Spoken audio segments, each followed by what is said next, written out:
আসসালামু আলাইকুম। এখন শুনবেন সংবাদ শিরোনাম। শারীরিক অবস্থা অপরিবর্তিত হলেও শঙ্কামুক্ত নন খালেদা জিয়া। কাজ শুরু করেছেন যুক্তরাজ্য থেকে আসা ডাক্তার রিচার্ড বিলি। রোগ মুক্তির জন্য দোয়া মাহফিল। গুম নির্যাতনের মামলায় শেখ হাসিনা সহ 17 জনের বিরুদ্ধে অভিযোগ গঠনের রাষ্ট্রপক্ষের শুনানি শেষ। 14 ডিসেম্বর হবে আসামি পক্ষের।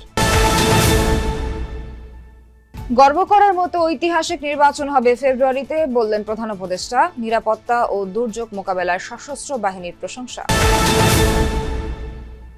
ক্ষতিগ্রস্ত নির্বাচন ব্যবস্থা সংস্কারের চেষ্টা চলছে। সাংবাদিক প্রশিক্ষণ কর্মশালায় ইসি সানাউল্লাহ। সচিব বললেন, শতাব্দীর সেরা ভোট উপহার দিতে চান তারা। আসসালামু আলাইকুম। এতক্ষণ শুনছিলেন সংবাদ শিরোনাম, এখন শুনবেন বিস্তারিত।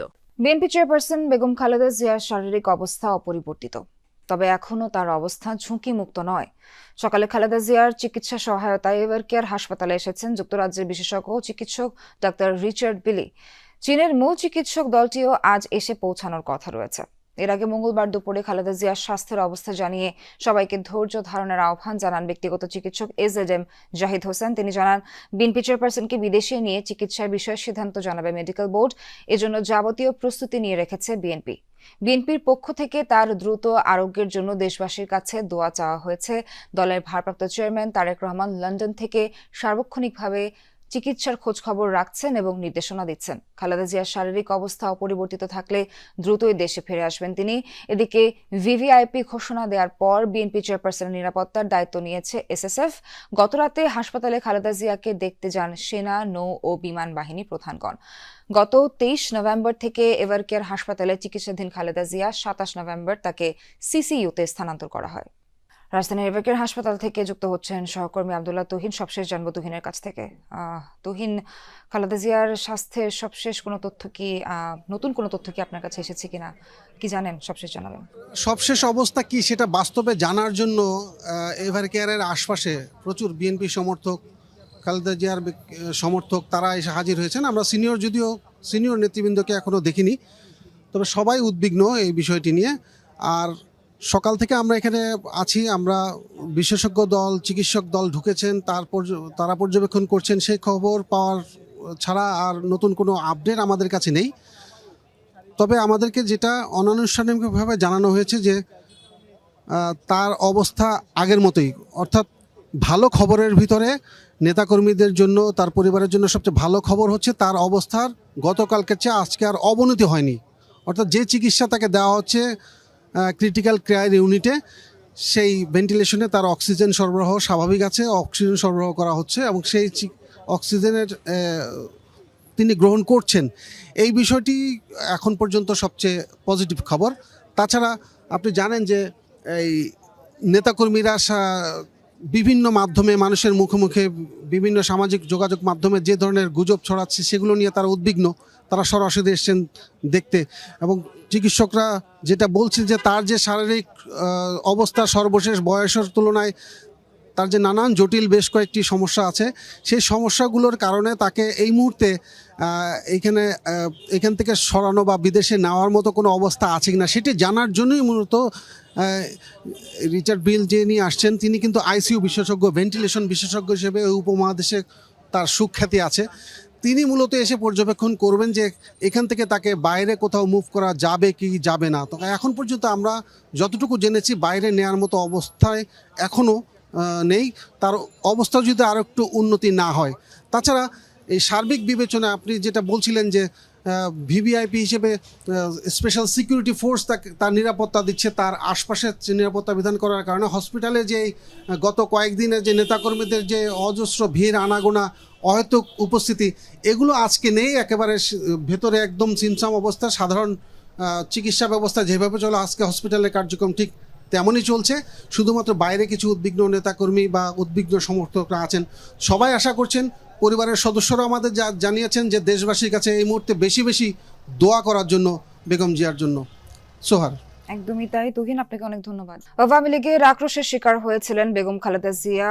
কোনো অন্যের কাছে মাথা নত করেননি বলে দল মত নির্বিশেষে সকলের কাছে তিনি প্রিয়। নয়াপল্টনের ভাসানী মিলনায়তনে বিএনপি চেয়ারপারসনের সুস্থতা কামনায় মিলাদ মাহফিলে একথা বলেন দলের স্থায়ী কমিটির সদস্য ডক্টর আব্দুল মঈন খান। বলেন, খালেদা জিয়া আইনের প্রতি শ্রদ্ধাশীল ছিল বলেই আদালতে হাজিরা দিতে গিয়েছিলেন। খালেদা জিয়া এ দেশের মানুষের আস্থার প্রতীক। নানা ষড়যন্ত্র তাকে দেশ থেকে সরিয়ে দিতে চাইলেও অদম্য মনোবল নিয়ে মানুষের পাশে থেকেছেন তিনি। এ সময় খালেদা জিয়ার দ্রুত সুস্থতা কামনায় দোয়া ও মোনাজাত করা হয়।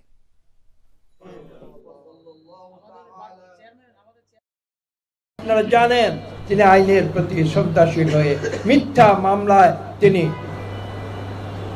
কারারুদ্ধ ছিলেন। কত বড় মানসিকতা থাকলে এই কাজ করতে পারে আপনারা ভেবে দেখুন। এমন একজন রাজনীতিবিদ যিনি কোনোদিন প্রতিহিংসায় বিশ্বাস করেন না, যিনি কখনো রাগ করে কারো সঙ্গে কথা বলেন না। গুম নির্যাতনের মামলায় শেখ হাসিনা সহ 17 জনের বিরুদ্ধে রাষ্ট্রপক্ষের শুনানি শেষ হয়েছে। আসামি পক্ষের শুনানির জন্য 14 ডিসেম্বর দিন ঠিক করেছে আন্তর্জাতিক অপরাধ ট্রাইব্যুনাল। এর আগে মামলায় সেনাবাহিনীর 10 কর্মকর্তাকে সেনানিবাসের সাব জেল থেকে নেওয়া হয় ট্রাইব্যুনালে। ঢাকা সেনানিবাসের বিশেষ কারাগার থেকে শীতাতপ নিয়ন্ত্রিত প্রিজন ভ্যানে করে তাদের ট্রাইব্যুনালে নেওয়া হয়। অভিযোগ শুনানিতে সাব জেলে বসে ভার্চুয়ালি হাজিরা দিতে চেয়ে আবেদন করেন সেনা কর্মকর্তারা। তা খারিজ করে দেয় ট্রাইব্যুনাল। সেনা কর্মকর্তাদের বিরুদ্ধে অভিযোগ, আওয়ামী লীগের 15 বছরের শাসনামলে গুম, খুন ও বিচার বহির্ভূত হত্যাকাণ্ডের সঙ্গে তারা জড়িত ছিলেন। এই মামলায় শেখ হাসিনা ও তার নিরাপত্তা উপদেষ্টা তারেক আহমেদ সিদ্দিক, সাবেক স্বরাষ্ট্রমন্ত্রী আসাদুজ্জামান খান কামাল, লেফটেন্যান্ট কর্নেল সরওয়ার বিন কাসেম সহ আসামি মোট 17 জন। আন্তর্জাতিক অপরাধ ট্রাইব্যুনালে ব্রিফ করছেন চিফ প্রসিকিউটর তাজুল ইসলাম। সরাসরি যাচ্ছি সেখানে। না, সে কারণে উনিও এটা মানেন না, এই ধরনের একটা ইমপ্রেশন তৈরি হয়।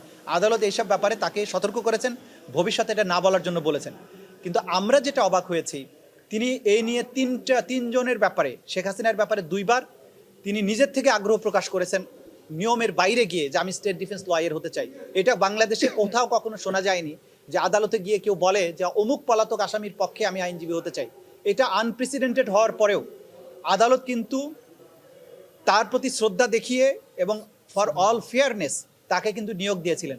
আদালতের আদেশের প্রতি তিনি কিন্তু শ্রদ্ধা দেখাননি এবং তিনি অশ্রদ্ধামূলকভাবেই একটা চিঠি লিখেছিলেন, যেটা খুবই অনাকাঙ্ক্ষিত।